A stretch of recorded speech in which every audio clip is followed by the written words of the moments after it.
Now, thanks to Dave. Tell you what I can tell you now, I can give you the top 10 starting order for the sidecars. Dave is going to start at number 1. John Holden's going to start at 2. Simon Neary's going to be starting at 3. Tim Reeves at 4.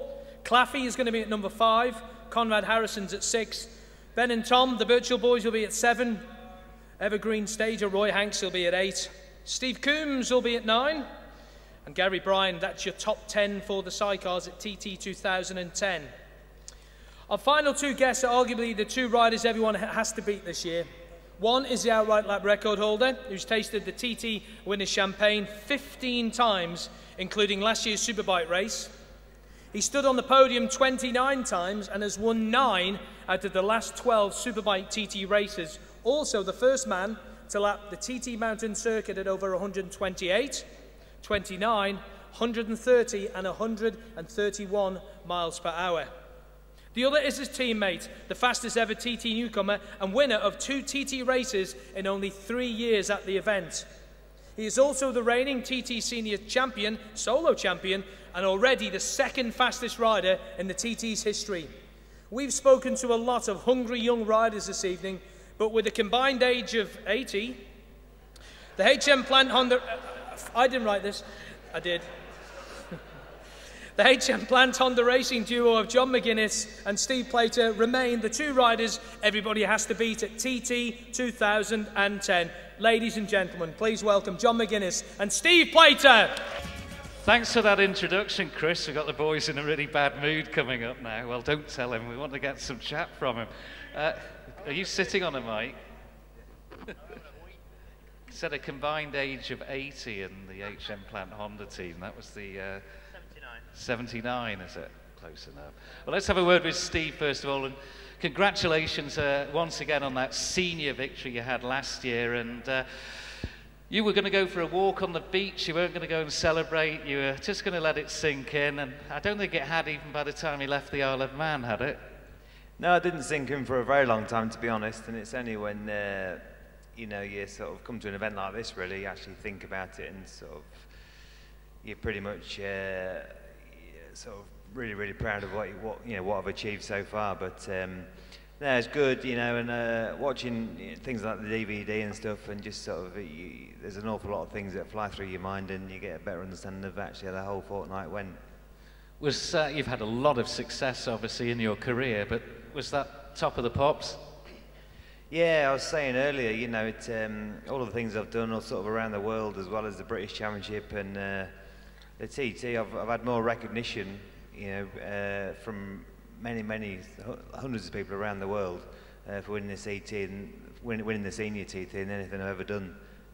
So yeah, it really is, and obviously it was the main thing I really wanted to do from arriving.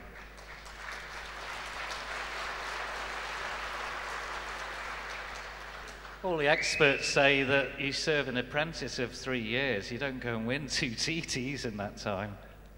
Well, no, you know, that's racing for you. You just got to keep putting the effort in and do everything right, and obviously have a very good team around you.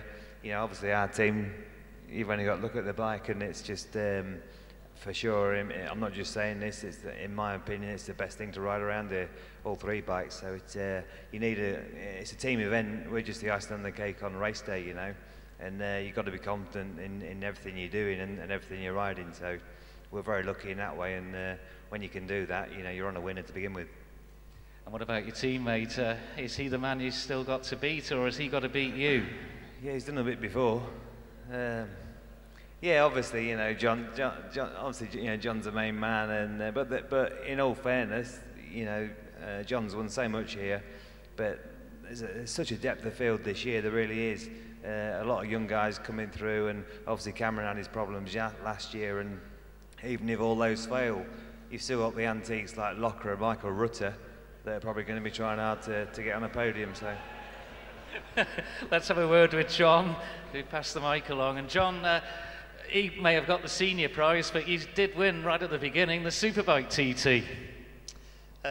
Yeah, it was. I mean, again, it was fantastic. You know, it was sort of to get your trophy off 2 riders. Well, the best 2 riders on the planet, like obviously Giacomo Agostini and Valentino Rossi hands you your trophy and pats you on the back. You know, it was really something special. You know, and yeah, it was great. It was just a fantastic race. Sun was shining. It was brilliant. It all went to plan, and you know, added to me TT Italian. What are you going to say, Steve? Come on. No, I was just going to say, I'm on the podium. After you did touch my bum. I finished second and had the ump a little bit, to be honest. I was a bit sort of peeved off with myself, not with the result particularly. And I just thought, hold on a minute, I'm sat on the podium with a 15 times TT winner, Valentino Rossi, and the other old bloke. I thought, you're not having a bad day, really. 131, we mentioned it with Cam. He did it unofficially in practice, but you were the first to do it officially. Yeah, it was. I don't really know how it happened. I wanted to win the race. The most important thing for me was to win the race, and you know, Cameron did that time in practice, and I just couldn't believe it. You know, I just thought, is that possible? You know, because I've been riding pretty hard, and conditions in practice were good. Bike was working fantastic, and I did a few laps at over 130. Then sort of Cameron just pulled everybody's pants down on the Thursday night and did 131.4, which was astonishing time, you know, and yeah, fair play. And he did it on a flying lap, though. I did mine slowing down for the pits, of course, you know. But,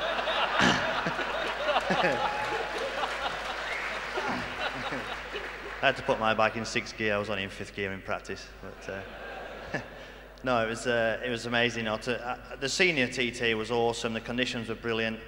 I was, you know, I just wanted to win it, you know, and seeing what Cameron done in practice, only shoveled a couple more fulls of coal on my fire to, you know, to try and get the lap record back and win the race, you know, and it was all going to plan until I come out of Parliament Square on lap 4 and the chain snapped. Well, yeah, we've got our chain expert, of course, Mr. Kinley over there. They'll be talking about chains, will they? He wasn't able to talk about your particular one, and if anybody, we're just going to do what we did with Cameron and show you a really bad moment. I don't know why they've done this, a really bad moment from the TT. But if you ever didn't realise that, you know, you're thinking he's won 15, and well, he went out, it doesn't really matter. This will show you it really did matter that he was out. Yeah, then Connor Cummins and Guy Martin set up 20 seconds apart, and that wasn't 20 seconds. McGuinness is out. McGuinness is... That, I don't know what it is, but it's Terman who was looking down, he's stopping. That's in Ramsey. Yeah, John McGuinness is out of the lead, that huge lead he had there. I won't believe that. He smashes the tank, and so he would. I think the chain's off. It's either chain off or gear lever or something. There's something fairly major wrong with that H-implant Honda. They could have showed the 131, they could have showed you Superbike TT, and they show that. But it mattered, didn't it? Each punch on the tank was 10 grand, and each headbutt was 5 grand. And I got a bill off Neil Tuxer for the dint in the petrol tank for 2 grand. So, yeah.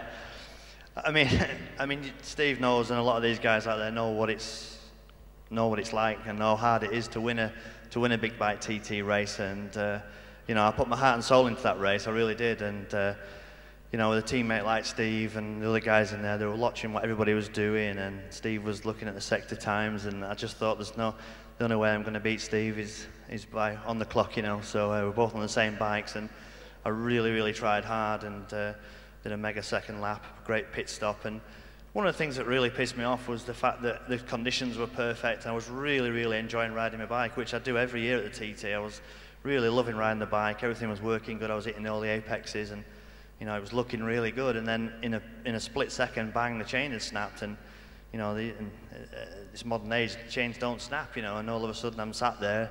I pulled up, like you see on the telly. I threw a bit of a wobbler. I threw a bit of a Divas drop, and then I got off the bike and I looked around, and I just thought, well, I'm still in one piece, you know. I can always come back another year, which I'm going to do this year, and give it another go, you know. And